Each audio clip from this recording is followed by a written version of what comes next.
Now, staying in the country, Kenyan corporations have joined local communities to restore forest cover in some of Kenya's devastated areas.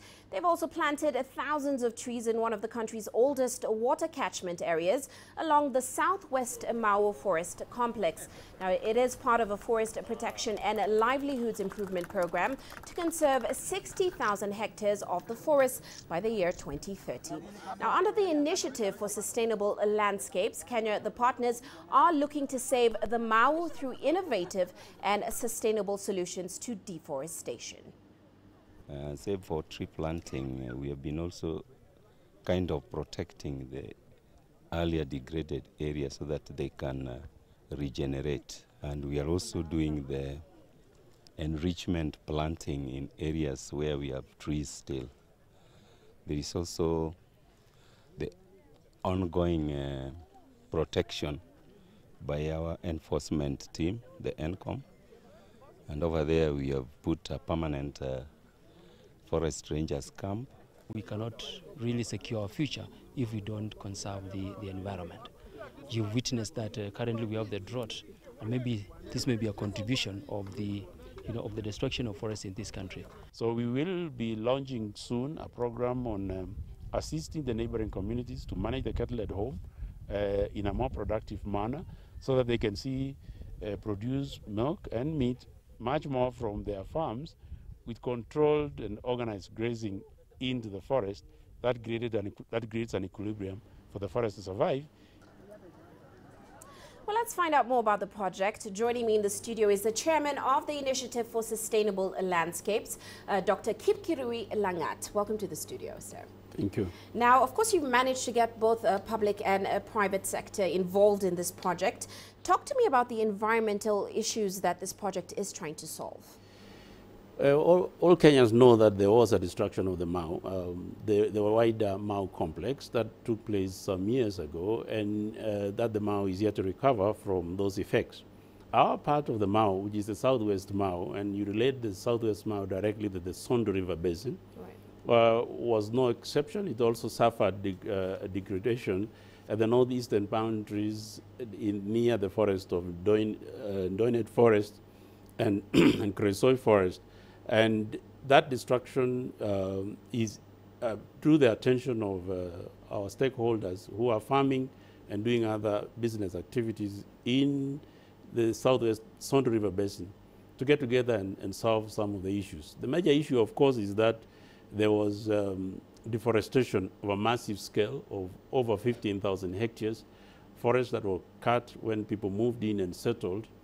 And as a result, there was a reduction in water flow going to the rivers that make up the Sondu River in the Sondu River Basin.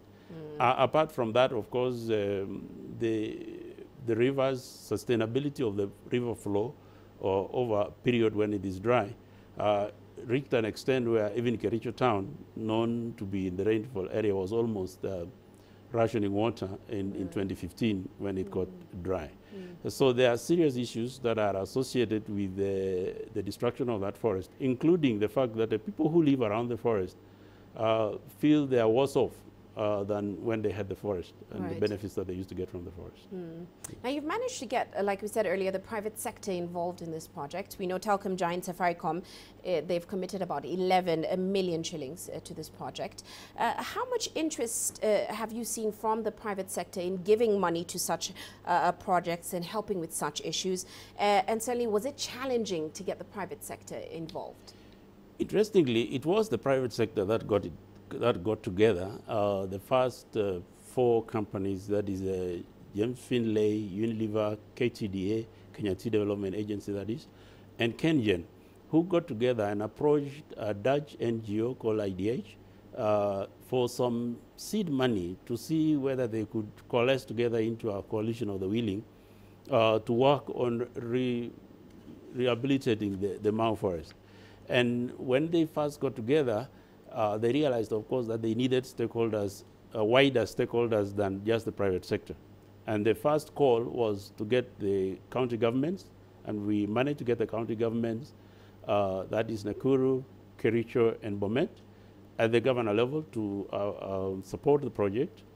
And then we went to national institutions of government. Mainly, the key institution here, of course, is the Kenya Forest Service.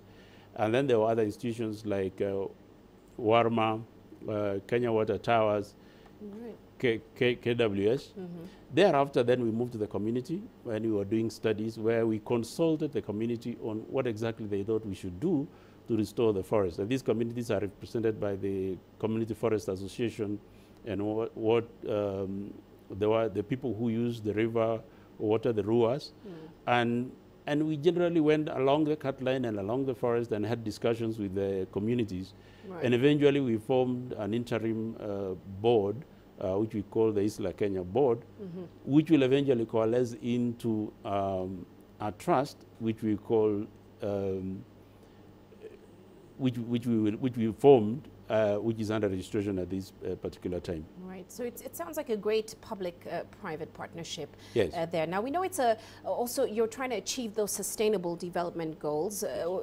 What is your thoughts on the progress made so far in Kenya in terms of those SDGs? I like to stay with the Southwest Mau and talk about my microclimate in the things that we are doing, rather than, because that's really where my stakeholders concentrate on. And one thing, of course, which happened is in forming this coalition, knowing the history of the Mau, very many people didn't want to step in there. I mean, people were scared. Mau had very bad publicity over some years. But now, when we went to the communities, we were very surprised with the reception that we got in terms of everybody desiring that we deal with the Mau. And we're talking about the microclimate. Look, there has been a drop in the rainfall, covering the areas where we grow tea and where people live. There's been a disturbance in the flow of the rivers. We supply the water even to the Kenyan plant, because Kenyan was one of the original subscribers to, and they needed, they were operating at below capacity at the Sondemiriu plant. And of course, people living down the river are not getting enough water because of the disturbances that has occurred in the forest.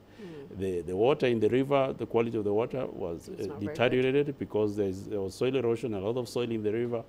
Those who had to treat the water for human use had to use a lot of money to clean up the debris that is in the river.